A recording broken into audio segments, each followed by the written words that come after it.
हाँ, तो नमस्कार प्यारे साथियों, कैसे हो आप सब? उम्मीद करता हूँ आप सब अच्छे होंगे और आपकी पढ़ाई भी अच्छे से चल रही होगी।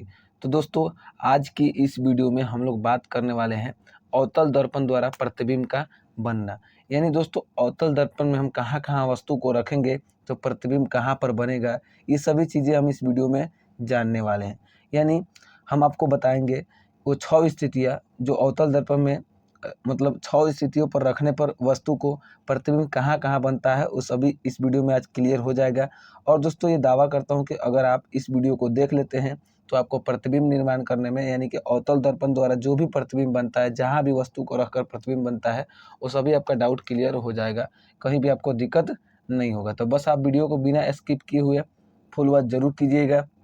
और दोस्तों, अगर आप हमारे चैनल से जुड़ना चाहते हैं, तो आप हमारे चैनल को सब्सक्राइब करके और बेल आइकन को प्रेस कर सकते हैं। तो चलिए, हम ज़्यादा समय नहीं लेते हुए शुरू करते हैं और आपको बताते हैं कि कहाँ-कहाँ वस्तु को रखने पर प्रतिबिंब कहाँ-कहाँ बनता है। तो दोस्तों, सबसे पहले हम ये जानते हैं कि वस्तु को कहाँ-कहाँ रखा जाता है, यानी अवतल दर्पण में वस्तु को कहाँ-कहाँ रखा जाता है। सबसे पहले हम आपको बता दें, वो 6 स्थितियाँ हैं। अवतल दर्पण में 6 स्थितियों पर वस्तु को रखा जाता है, जिससे प्रतिबिंब निर्माण होता है। सबसे पहले ये है आपका अवतल अवतल दर्पण है, ठीक ना? अवतल दर्पण है जो कि अंदर की ओर धँसा हुआ होता है, ठीक ना? उत्तल दर्पण बाहर की ओर उभरा हुआ होता है, ठीक है? और ये जो साइड आपको दिख रहा है ना, ये इसको हम बोलते हैं दोस्तों रजतित सतह, जो पेंट सतह होता है, ठीक ना? पेंट होता है या रजतित सतह बोल सकते हैं, ठीक ना? रजतित सतह, ठीक ना? और ये जो होता है ना, ये परावर्तक सतह होता है। ये जो होता है, ये परावर्तक सतह होता है। क्या होता है? परावर्तक सतह, ठीक ना? तो कभी भी प्रतिबिंब बनता है तो परावर्तक सतह की ओर ही बनता है, ठीक ना? कभी भी अगर कभी भी वस्तु को रखना हो ना, तो कभी भी परावर्तक सतह की ओर ही रखाएगा, तभी प्रतिबिंब निर्माण हो पाएगा, ठीक ना? तो हम जानने वाले हैं अवतल दर्पण द्वारा प्रतिबिंब का बनना, formation of image by concave mirror, ठीक ना? इसमें क्या होता है, कभी भी वस्तु को चाहे उत्तल हो चाहे अवतल हो, जिधर परावर्तक सतह होता है उधर ही रखा जाता है, ठीक ना? इधर आप रखेंगे तो प्रतिबिंब निर्माण नहीं होगा, क्योंकि ये तो पेंट है। रचित मतलब होता है पेंट किया हुआ, सिल्वर्ड किया हुआ, ठीक ना? तो इधर अगर वस्तु को आप रखते हैं तो प्रतिबिंब निर्माण होगा ही नहीं, ठीक ना? दर्पण के पीछे खड़ा होइएगा तो थोड़े दिखिएगा, दर्पण के सामने रहिएगा तब ना आपका फिगर दिखेगा, वही बात है। चलिए, सबसे पहले देखिए कहाँ-कहाँ हम वस्तु को रखते हैं। यहाँ पे मैं लिख भी देता हूँ। सबसे पहले तो वस्तु को रखा जाता है एफ तथा पी के बीच में। पी क्या है? ध्रुव है। एफ क्या है? फोकस है। यानी सबसे पहले हम रखेंगे यहाँ पर एफ तथा पी के बीच, एफ तथा पी के बीच सबसे पहले हम वस्तु को रखेंगे एफ और पी, यानी फोकस और ध्रुव के बीच में। 2 नंबर पर हम रखने वाले हैं दोस्तों फोकस पर। कहाँ पर? फोकस पर। 2 नंबर पर हम रखेंगे वस्तु को फोकस पर। 3 नंबर में हम रखेंगे फोकस तथा इसको बोलते हैं वक्रता केंद्र, ठीक है? यानी सी तथा एफ के बीच। कहाँ? सी तथा एफ के बीच, बोले तो फोकस तथा वक्रता केंद्र के बीच। 4 नंबर हम रखने वाले हैं दोस्तों, देखिए सी पर ही, यानी वक्रता केंद्र पर भी रखेंगे, ठीक ना? 5वां जो है वो है सी तथा अनंत के बीच में। क्या होता है? सी तथा यानी वक्रता केंद्र तथा अनंत के बीच में, ठीक ना? 6ठा जो होता है वो अनंत पर रखा जाता है। कहाँ पर? अनंत पर, ठीक ना? अनंत पर। ये 6 स्थितियां हैं दोस्तों, जहाँ पर वस्तु को रख करके प्रतिबिंब निर्माण होता है। तो चलिए हम बारी-बारी से 6 के बारे में जानते हैं। यहाँ पर देखिए दोस्तों, सबसे पहले हमने रखा है वस्तु को कहाँ पर? यहाँ पर आप देख पा रहे होंगे, यदि वस्तु P तथा F के बीच स्थित हो, ये वाला P तथा F के बीच स्थित हो, ठीक ना? देखिए यहाँ पर, ये है दोस्तों एक अवतल दर्पण, ठीक ना? और वस्तु को हम देखिए ये F है और यहाँ पर P है। F तथा P के बीच में हमने वस्तु को यहाँ पर रखा है, दिखाई दे रहा होगा आपको। और इसको हमने ए बी से सूचित किया है, ए और बी से इसको हमने सूचित किया है, ठीक ना? तो क्या होगा, इससे बहुत सारे प्रकाश के किरणें निकलेंगी, आपको पता होगा, पढ़े होंगे तो। लेकिन हमें प्रतिबिंब निर्माण के लिए कम से कम 2 किरणों की आवश्यकता होती है, तो हम 2 किरण लेंगे, ठीक है ना? इससे अनेकों सारी करोड़ों की संख्या में किरण, प्रकाश का किरण निकल रहा होगा। 2 किरण आरेख हमें चाहिए। ये देखिए, एक हम क्या करेंगे, इसको मुख्य अक्ष बोलते हैं। मुख्य अक्ष के सामने एक प्रकाश का किरण लेंगे, तो ये जो होगा दोस्तों, दर्पण से परावर्तन के बाद ये फोकस से गुजर जाता है। आपको रूल पता होगा, यदि हम प्रकाश के किरण को मुख्य अक्ष के समांतर भेजते हैं तो दर्पण से परावर्तन के बाद फोकस से गुजर जाता है। ये फोकस से गुजर गया है, ठीक है। अब देखिए, दूसरा प्रकाश को किरण को हमने ध्रुव पर भेजा है, तो ये आपको पता होगा कि अगर ध्रुव पर भेजा जाता है तो दर्पण से परावर्तन के बाद जितना डिग्री का कोण बनाकर आएगा उतना ही डिग्री का कोण बनाकर वापस चला जाता है, ठीक ना। ये रूल आपको पता होना चाहिए, ठीक है, तभी आप इसको बना पाएंगे। अब देखिए दोस्तों, अगर आप ये देखेंगे ना तो ये जितना इधर दूर जाते जाएगा ना, ये वाला दोनों ये अलग होते जाएगा। क्या हो जाएगा? अलग होते जाएगा। लेकिन हमें प्रतिबिंब निर्माण के लिए इन दोनों को काटना पड़ेगा, मतलब जहाँ कटता है वहीं प्रतिबिंब निर्माण होता है। इसलिए हम क्या करते हैं ना, पीछे कल्पना करते हैं कि ये पीछे जाता तो क्या होता। देखिए, तो पीछे जाता तो जहाँ पर पीछे जाकर कटेगा वहीं पर प्रतिबिंब निर्माण होगा, ठीक ना। तो देखिए, हम पीछे इसको ले गए हैं, चूँकि डॉट डॉट लाइन से इसलिए इसको दिखाए हैं क्योंकि ये हमने कल्पना किया है, ठीक ना। ये वास्तविक नहीं है, कल्पना कर रहे हैं हम, ठीक ना। और जहाँ पर कटेगा वहीं पर प्रतिबिंब निर्माण हो गया। इसको देखिए, हम ए डैश और बी डैश से इसको सूचित किया, चूँकि ये प्रतिबिंब है, ठीक ना। प्रतिबिंब हमारा बन गया, ठीक है। एक चीज़ ध्यान रखिएगा दोस्तों, अवतल दर्पण में बस एक यही स्थिति है जिसमें काल्पनिक प्रतिबिंब बनता है। बाकी अवतल दर्पण में सभी स्थितियों पर वास्तविक प्रतिबिंब बनता है। अब देखिए, इसका प्रकृति भी लिखा रहता है, वस्तु कैसा बनेगा तो काल्पनिक बनेगा, कैसा बनेगा तो सीधा बनेगा, ठीक ना। काल्पनिक बनेगा और जहाँ भी काल्पनिक होगा वहाँ सीधा होगा। अगर वास्तविक बना तो उल्टा बनेगा और काल्पनिक बना तो सीधा बनेगा। देख सकते हैं यहाँ पर सीधा बना है, ठीक ना। अब देखिए, वस्तु से बड़ा बना है, आप देख के भी फिगर देख के आप इसका प्रकृति बता सकते हैं। वस्तु छोटा है, प्रतिबिंब इतना बड़ा है, और है दर्पण के पीछे बना है। कहाँ बना है? तो दर्पण के सामने ये है, दर्पण के पीछे बना है, ठीक ना। तो ये तो पहला हो गया। चलिए अब दूसरा जान लेते हैं। दूसरा स्थिति क्या है? तो दूसरा स्थिति है दोस्तों, यदि वस्तु F पर स्थित हो, यानी फोकस पर स्थित हो, ठीक ना। अब देखिए, ये हो गया अवतल दर्पण हमारा, ठीक ना। ये रस्तित सतह हो गया। अब देखिए, मुख्य अक्ष हो गया। यहाँ पर हम वस्तु को कहाँ रखे हैं? फोकस पर देखिए रखे हैं, ठीक ना। तो इसमें भी दो प्रकाश का किरण चाहिए, क्योंकि हमें प्रतिबिंब निर्माण के लिए कम से कम दो प्रकाश के किरणों की आवश्यकता होती है।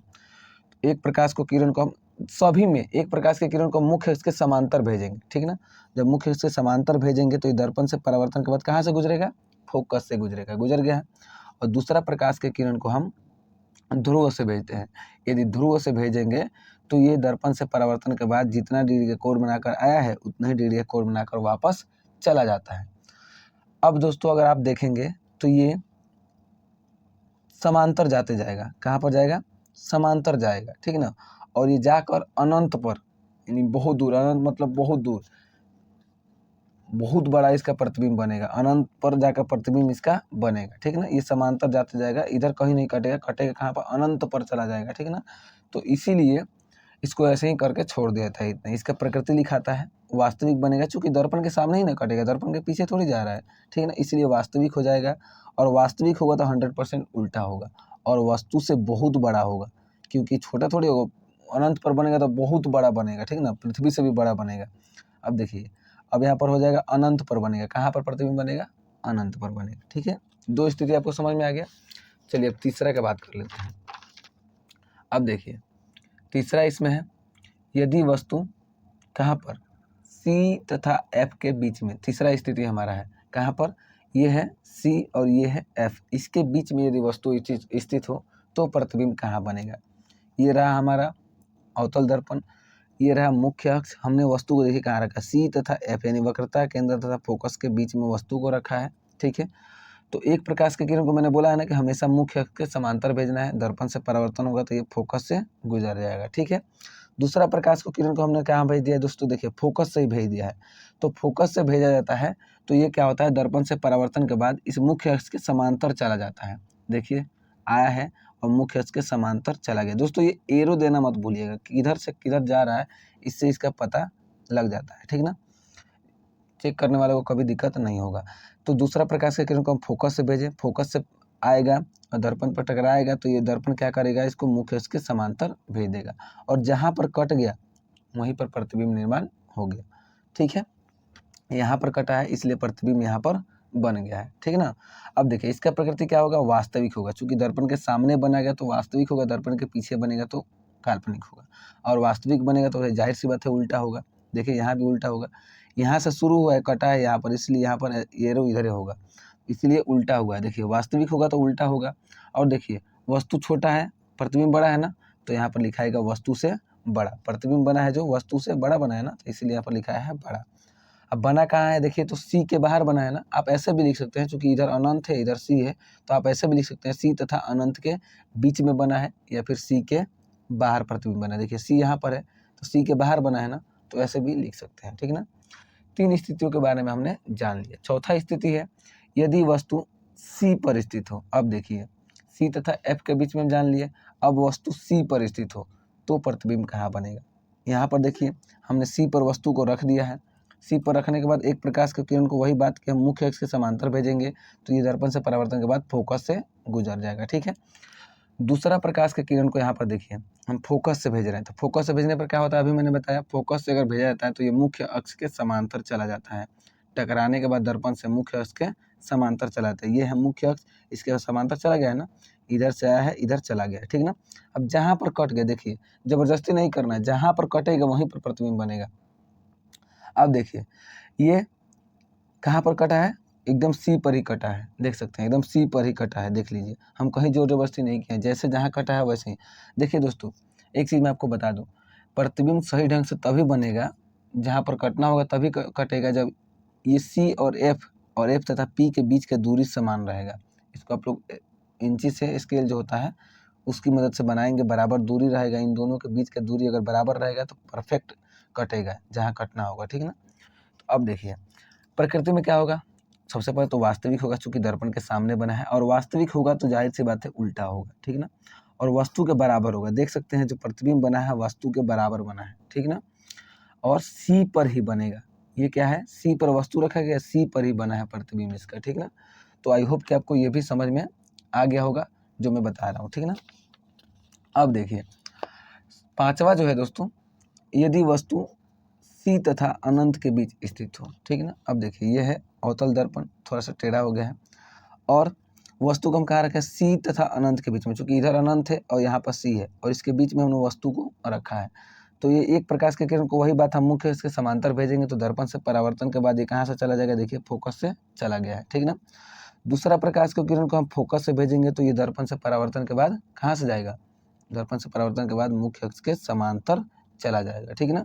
और जहाँ पर कट गया, देखिए यहाँ पर कहाँ कटा है, तो ये कटा है सी तथा एफ के बीच में, यानी यहाँ पर कट गया तो हम यहीं पर प्रतिबिंब बना देंगे। अब देखिए दोस्तों वस्तु को हम ए तथा बी से सूचित किए हैं, और प्रतिबिंब को ए डैश बी डैश से हमेशा सूचित करते हैं, ठीक ना, ये भी ध्यान रखिएगा, ठीक ना। तो अब देखिए इसका प्रकृति कैसे होगा, वास्तविक होगा, चूंकि दर्पण के सामने प्रतिबिंब बना है, वास्तविक होगा तो उल्टा होगा ही, ठीक ना। और वस्तु से छोटा होगा, अगर देखेंगे तो वस्तु इतना बड़ा है, देखिए वस्तु इतना बड़ा है और प्रतिबिंब इसका छोटा बना है, ठीक ना। तो जो फिगर बनाए हैं ना, जो प्रतिबिंब निर्माण हुआ है उसी को देख के प्रकृति लिखा जाता है, ठीक है ना। तो वस्तु से छोटा बना है, और कहाँ बना है, तो देखिए सी तथा एफ के बीच में बना है ना, तो वही हमने लिख दिया सी तथा एफ के बीच में बना है। और दोस्तों छठा स्थिति जो है, जो सबसे लास्ट है, यदि वस्तु अनंत पर हो, कहाँ पर हो, अनंत पर। ये बहुत आसान है, ये है आपका अवतल दर्पण। क्योंकि अभी मैंने बताया अनंत होता है, बहुत दूर होता है, वहाँ पर वस्तु को रख के नहीं दिखा सकते हैं, ठीक ना। तो इसीलिए हम कल्पना करते हैं कि वस्तु, ये जो प्रकाश का किरण जो है कहाँ से आ रहा है, अनंत से आ रहा है, कहाँ से आ रहा है, अनंत से आ रहा है, ठीक ना। ये जो प्रकाश का किरण है अनंत से आ रहा है, तो अनंत से आएगा, मुख्य इसके समांतर आएगा, तो ये दर्पण से परावर्तन के बाद कहाँ से गुजर जाएगा, फोकस से गुजर जाएगा। इतना समझ में आ गया। चलिए अब दोस्तों हमने क्या किया, एक और प्रकाश को किरण को लिया, चूंकि हमको पता है कि प्रतिबिंब निर्माण के लिए हमें 2 प्रकाश के किरण की आवश्यकता होती है, तो हमने दूसरा प्रकाश को किरण को भी मुख्य अक्ष से समांतर लिया। तो मुख्य अक्ष से समांतर लेंगे तो ये भी दर्पण से परावर्तन के बाद कहाँ से जाएगा, फोकस से ही जाएगा। मुख्य चाहे यहाँ से आए, चाहे यहाँ से आए, चाहे यहाँ से आए, अगर मुख्य अक्ष से समांतर है तो दर्पण से परावर्तन के बाद वह फोकस से गुजरेगा, ठीक है ना। इतना आपको ध्यान रखना है। तो देखिए कटा कहाँ पर है, फोकस पर, तो प्रतिबिंब कहाँ बनेगा, फोकस पर ही बनेगा, ठीक है ना। अब देखिए इसका अगर प्रकृति का बात करें दोस्तों, तो ये हो जाएगा वास्तविक होगा, चूंकि दर्पण के सामने बना है, और वास्तविक होगा तो जाहिर सी बात है उल्टा होगा, ठीक है ना। अब देखिए, अगर आप देखेंगे तो वस्तु यहाँ पर बहुत छोटा बनेगा। यहाँ पर एफ पर बना है ना, कटा है तो दिखाई दे रहा है, नहीं दिखाई दे रहा। तो ये बहुत छोटा बनेगा, वस्तु से बहुत छोटा बनेगा। और कहाँ पर बनेगा, तो एफ पर ही बनेगा। कहाँ पर बना है, एफ पर ही बना है। तो दोस्तों ये रहा, आपको 6 स्थिति मैंने बता दिया है कि कहाँ पर वस्तु रखाएगा तो कहाँ पर प्रतिबिंब बनेगा, ठीक ना। तो ये अगर आप याद रखते हैं तो आपका एग्जाम में 5 से 6 नंबर का, हमको लगता है कि 7-8 नंबर, क्योंकि ऑब्जेक्टिव भी इसमें से पूछता है, क्लियर हो जाएगा, ठीक ना।